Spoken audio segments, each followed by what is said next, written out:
अब आपको 103 वर्ष के एक ऐसे व्यक्ति की कहानी सुनाएंगे जिसे 43 साल तक पहले जेल में रखा गया और 43 साल जेल में रहने के बाद अदालत ने अब उसे बाइज्जत बरी कर दिया जब उसकी उम्र 103 वर्ष हो चुकी है। और आज हम ये सवाल उठाएंगे कि ये न्याय है या अन्याय। ये तस्वीरें जो अभी आप देख रहे हैं ये लखन पुत्र मंगली की हैं जो उत्तर प्रदेश की कौशाम्बी जेल के बाहर से आई हैं। 103 वर्ष का लखन, कौशाम्बी जेल से लखन की रिहाई हो रही है।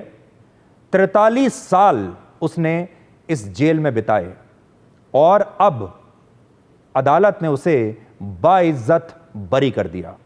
लखन को हत्या के आरोप में वर्ष 1977 में गिरफ्तार करके जेल भेजा गया था। 5 साल के बाद उन्हें 1982 में निचली अदालत ने उम्र कैद की सजा सुनाई।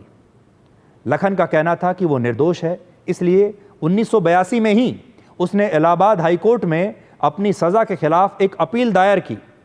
लेकिन इसके बाद जो हुआ उसकी विवेचना जरूर होनी चाहिए। हाई कोर्ट ने लखन की इस याचिका को स्वीकार तो कर लिया, लेकिन यह मुकदमा जानते हैं कितने साल तक चला? 43 वर्ष तक यह मुकदमा चला और इन 43 सालों में लखन जेल में ही बंद रहा और इलाहाबाद हाई कोर्ट ने 2 मई 2025 को उन्हें बाइज्जत बरी किए जाने का आदेश दिया और लखन 20 मई को रिहा हो गए। 103 वर्ष की उम्र में ये बुजुर्ग इस उम्र में जाकर अब रिहा हुए हैं। लेकिन बड़ी बात यह है, आज हमारे देश के लोग इस बात को अच्छी तरह से जानते हैं। अगर किसी दिन आपकी किस्मत खराब हो और आप किसी मुकदमेबाजी में पड़ जाएं, हमारे देश में वो परिवार जो किसी न किसी अदालत में कोई ना कोई मुकदमा लड़ रहे हैं, वो इस बात को जानते हैं कि हमारे देश में मुकदमा लड़ना पहली बात कितना महंगा है, इसके लिए आपके पास कितना पैसा होना चाहिए, और दूसरा आपके पास इंतज़ार करने का पेशेंस होना चाहिए। आपकी आधी ज़िंदगी क्या पूरी ज़िंदगी भी एक मुकदमे में लग सकती है।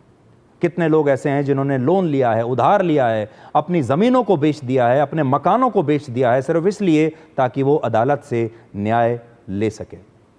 और फिर भी हमारे देश की जो आखिरी उम्मीद होती है लोगों की, वो अदालत ही होती है। जब सब जगह से निराशा हाथ लगती है, जब कहीं से इंसाफ नहीं मिलता, तब आखिर में हर व्यक्ति आज भी यही कहता है कि मैं तुम्हारे ऊपर मुकदमा करूंगा, मैं तुम्हारे ऊपर केस करूंगा, मैं अदालत जाऊंगा और अदालत में अब तुम्हारे साथ मैं लड़ूंगा। हर व्यक्ति आज भी ये बात कहता है। सोचिए कितनी उम्मीद से हमारे देश के लोग ये बात कहते हैं। सुप्रीम कोर्ट जब हम जाते हैं तो सुप्रीम कोर्ट में एक गरीब आदमी लखन जैसा, क्या वो कभी एक वकील भी अफोर्ड कर पाएगा?